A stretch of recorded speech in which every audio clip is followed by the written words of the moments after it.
मुसलमान भाई कहते हैं कुरान शरीफ का ज्ञान सबके लिए है, सब मानव समाज के लिए है, किसी जाति विशेष के लिए नहीं है। तो जैसे हजरत मोहम्मद जी को एक जबरील नाम का देवता एक बुराक नाम के जानवर पर खच्चर जैसे बैठा के ऊपर ले गया जन्नत में, और जन्नत में के देखा कि बाबा आदम बैठे, हजरत मूसा जी, हजरत ईसा जी, हजरत इब्राहिम, हजरत दाऊद वहाँ मिले और उनसे मिले। वो जा कर के जन्नत में उनको नमाज पढ़ाई, बाबा आदम से बात करी। तो बाबा आदम और कैसे पहुँच गए? वो तो कब्र में रहने चाहिए थे, क़यामत आइए नहीं है अभी। आप दिखाता हूँ आपको, ये देखिएगा, ये जीवनी हजरत मोहम्मद सल्लल्लाहु अलैहि वसल्लम, ये यहाँ से छपी है, देखिएगा।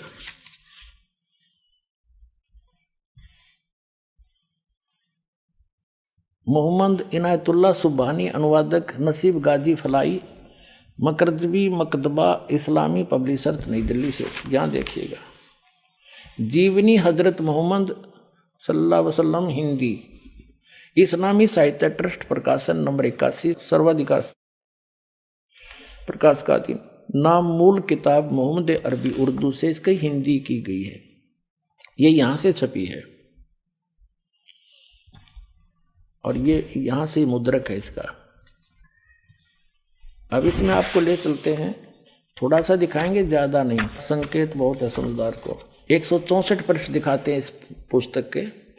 यहाँ लिखा है कि प्यारे नबी सल्लल्लाहु हजरत मोहम्मद अपने सच्चे साथियों के बीच बैठे, अल्लाह ने उनको जो बड़े बड़ी नेमत दी थी उनका जिक्र करने लगे और बैतुल मकदिस से आकाश पर जाने का हाल सुनाया। वहाँ कुदरत के जो जलवे देखे थे उनको भी बयान किया।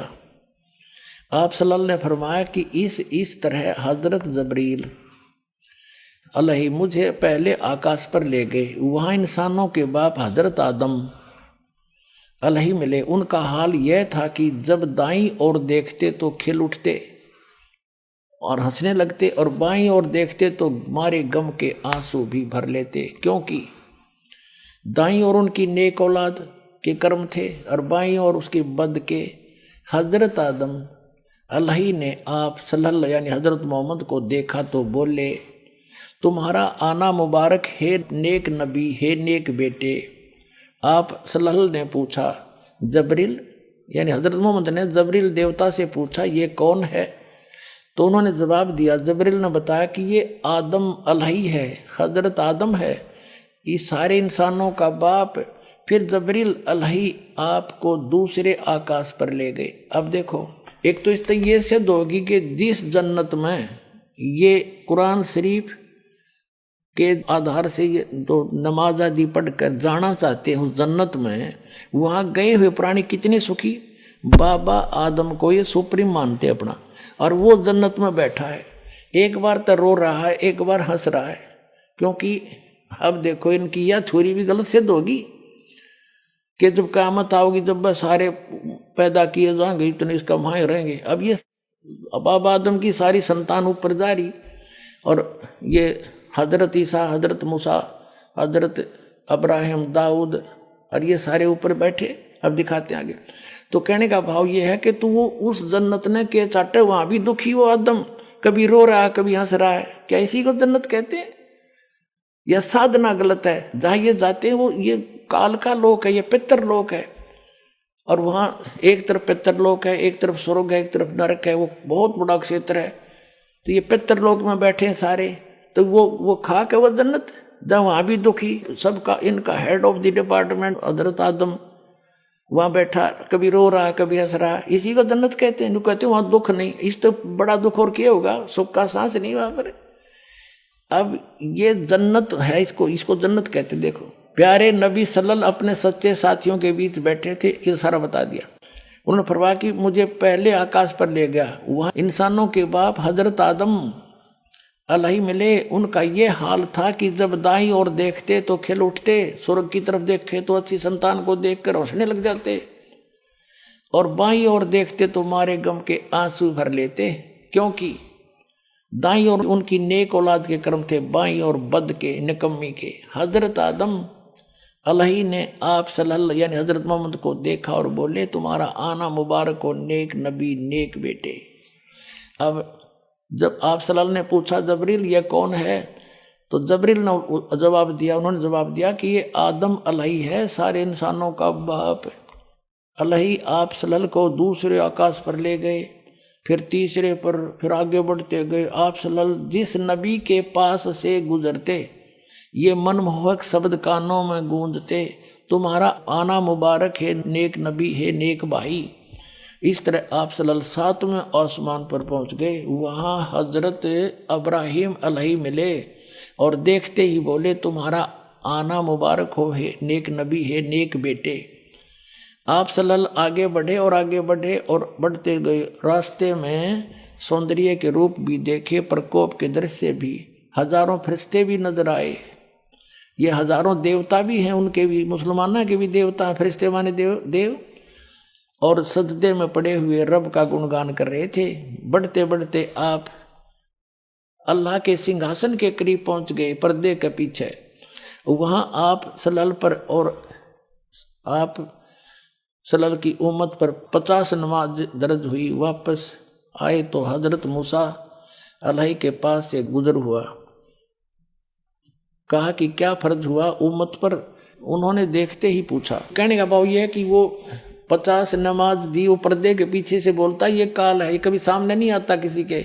श्रीमद् भगवद गीता अध्याय नंबर 7 के श्लोक नंबर 24-25 में कहता कि अर्जुन मैं अपनी योग माया से छुपा रहता हूँ, मैं कभी किसी के समक्ष नहीं आता, ये मेरा घटिया अटल नियम है, अविनाशी नियम है।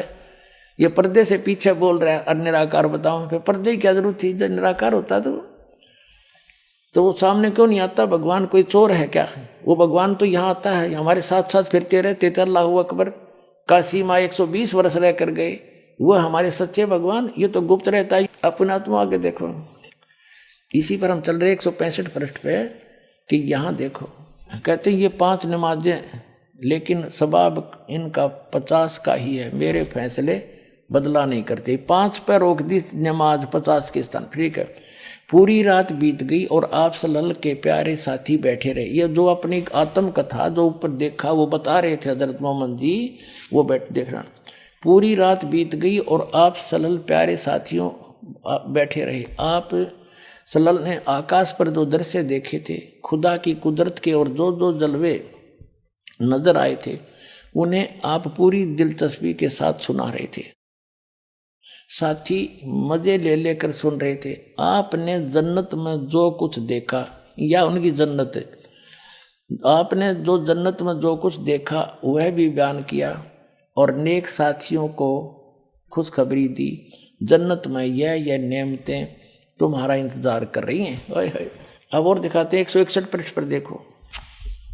इसी पुस्तक के 161 पृष्ठ पर जीवनी हजरत मोहम्मद के ये क्या कहते हैं कि प्यारे नबी सल्लल्लाहु, वो बता रहे हैं हजरत मोहम्मद जी, आज रात बुराक नामक एक जानवर आया, उस पर बैठकर मैंने बैतुल मकदस की सैर की। वहां पहुंचा तो नबियों की जमात आई, उनमें इब्राहिम अलैहिस्सलाम थे, मूसा और ईसा अलैहि भी थे। मैंने उन सबको नमाज पढ़ाई।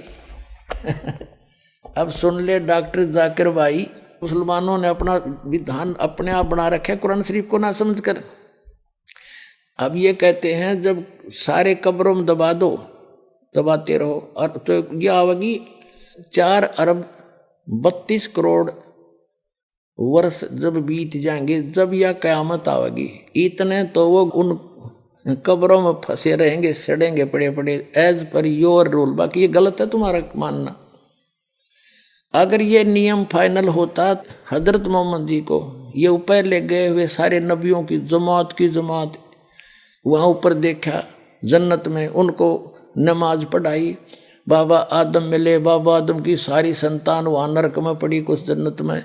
ये सिद्धांत भी इनका गलत सिद्ध हुआ कि जो बाद में ही सब जीवित किए जाएंगे, ये गलत सिद्धांत है, भ्रमित है।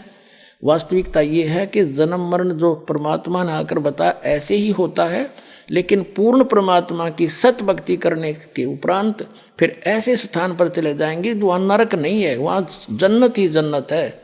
वो सतलोक है, वहां भी मनुष्य जैसा शरीर होगा लेकिन दूसरा मटेरियल होगा।